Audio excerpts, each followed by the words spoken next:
Hi hello నమస్తే welcome to kitchen queen. మా ఈ వీడియో మీకు నచ్చినట్లయితే లైక్ చేయండి, షేర్ చేయండి. మా ఈ కిచెన్ క్వీన్ ఛానల్ని సబ్స్క్రైబ్ చేయండి. ఈరోజు నేను ఈవినింగ్ స్నాక్గా ఉండే సాబుదానా మిక్చర్ని తయారు చేస్తున్నానండి. దీన్ని తయారు చేయడం చాలా ఈజీ. ఇది ఎక్కువ ఇంగ్రీడియంట్స్ కూడా పట్టవు. సాబుదానా అంటే మనకు తెలుసు కదండి, సగ్గుబియ్యం అనమాట. ఈ సగ్గుబియ్యంతో మిక్చర్ అనమాట అవైలబిలిటీగా ఉంటుంది. మన ఇళ్లలో అందరి ఇళ్లలో సగ్గుబియ్యం అనేది అవైలబిలిటీగా ఉంటుంది. కాబట్టి దీంతో నేను మంచిగా టేస్టీగా క్రంచీగా ఉండే స్నాక్ ఐటెం తయారు చేస్తున్నాను. ఇది తయారు చేసుకొని 10 days వరకు ఎయిర్ టైట్ కంటైనర్లో కానీ ఒక బాక్స్లో కానీ పెట్టేసుకుంటే 10 days వరకు నిల్వ ఉంటాయండి. ఈవినింగ్ టీ టైంలో క్రంచీగా కారంగా టేస్టీగా ఉంటుందండి ఈ మిక్చర్ అనేది. దీన్ని తయారు చేసుకోవడానికి ముందుగా మనం స్టవ్ ఆన్ చేసుకొని దాని మీద ఒక కడాయిని పెట్టి అందులో డీప్ ఫ్రైకి సరిపడా ఆయిల్ని పోసి ఆయిల్ బాగా హీట్ అవ్వాలండి. ఆయిల్ బాగా హీట్ అయిన తర్వాత నేను ఇలాంటి ఒక స్టెయినర్ని తీసుకొని అందులో ఒక కప్పు నిండుగా లావువాటి సగ్గుబియ్యం అండి, సన్నవి కాదు, లావుగా ఉండే సగ్గుబియ్యాన్ని నేను ఫ్రై చేయడానికి వేడి ఆయిల్లో ఇలాగా స్టెయినర్ని పెట్టేశాను. స్టెయినర్లో ఇలాగా ఫ్రై చేయటం వల్ల మన సగ్గుబియ్యం అనేవి ఫ్రై అయిన తర్వాత తీయటానికి, ఆయిల్లో నుంచి తీయటానికి చాలా ఈజీగా ఉంటుంది. కాబట్టి ఇలాంటి స్టెయినర్లో ఫ్రై చేసుకోవాలండి. మనకి మినిమం 5 నుంచి 6 minutes పడుతుందండి సగ్గుబియ్యం ఫ్రై అవ్వటానికి. మనం ఎక్కువగా సగ్గుబియ్యం ఫ్రై చేయాలంటే కొంచెంగా వేసుకొని ఫ్రై చేసేసుకోండి. నేనైతే ఇలాగా ఒక కప్పు తీసుకున్నాను కాబట్టి ఒకేసారి ఇలా వేసుకొని ఫ్రై చేసుకుంటున్నాను.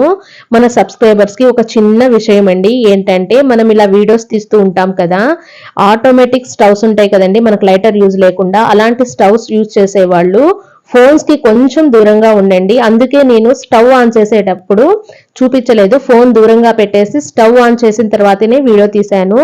ఎందుకంటే అలా మనం ఒకేసారి ఆటోమేటిక్ స్టవ్ ఆన్ చేసేసి ఈ ఫోన్ ఫ్లాష్ పడంగానే బ్లాస్ట్ అవుతుందంటండి. నేను ఒక వీడియో చూశాను, నాకు చాలా భయం వేసింది. అందుకే నేను వీడియోస్ తీసేటప్పుడు స్టవ్ ఆన్ చేసిన తర్వాతే వీడియో తీస్తున్నాను.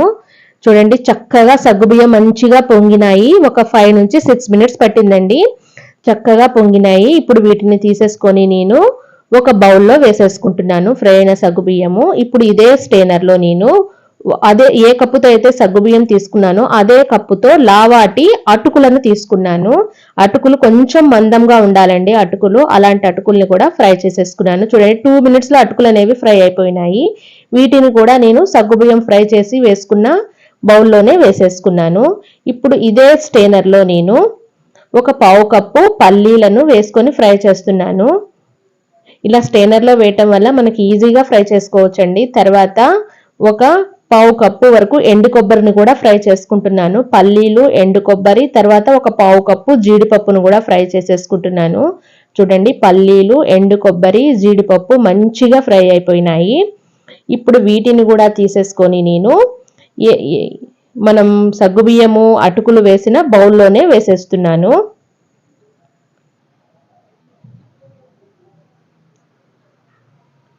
వీటన్నిటిని నేను ఇలాగా బౌల్లో వేసేసుకొని పక్కన పెట్టుకున్నాను. సగ్గుబియ్యం, అటుకులు, పల్లీలు, ఎండు కొబ్బరి, జీడిపప్పు. ఇప్పుడు ఇలాంటి చిన్న ఒక రోల్ని తీసుకొని అందులో 1 స్పూన్ వరకు జీలకర్రని వేసి మెత్తగా ఈ విధంగా దంచుకున్నానండి.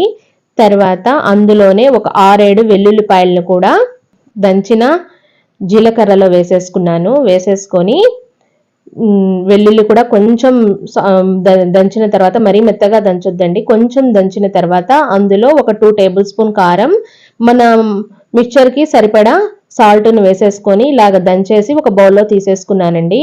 ఇప్పుడు మనం ఫ్రై చేసి పెట్టుకున్న సగ్గుబియ్యం, అటుకులు, పల్లీలు, ఎండు కొబ్బరి, చూడండి మన సగ్గుబియ్యం మంచిగా పాప్కార్న్ లాగా చక్కగా పొంగినాయి అనమాట. ఇలా వేసిన దాంట్లో ఈ వెల్లుల్లి కారం అంటే జీలకర్ర, వెల్లుల్లి, కారం వేసుకున్నాం కదా, వేసేసుకొని తర్వాత అందులోనే ఒక చిటికెడు పసుపుని యాడ్ చేద్దామండి. ఎందుకంటే కొంచెం కలర్ఫుల్గా కనపడాలి కదా మన మిక్చర్ అనేది.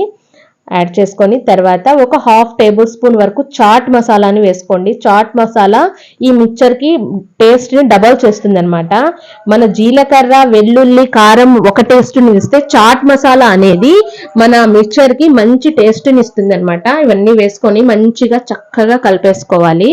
కలిపేసుకొని ఈ కలిపిన వాటిని నేను ఒక ప్లేట్లో వేసేసుకుంటున్నాను. అంటే సర్వింగ్ ప్లేట్లో వేసేసుకొని సర్వ్ చేస్తున్నాను. చూడండి మంచి కలర్ఫుల్తో మంచి టేస్టీగా కనపడుతుంది కదండి ఈ సాబుదానా మిక్చర్ అనేది.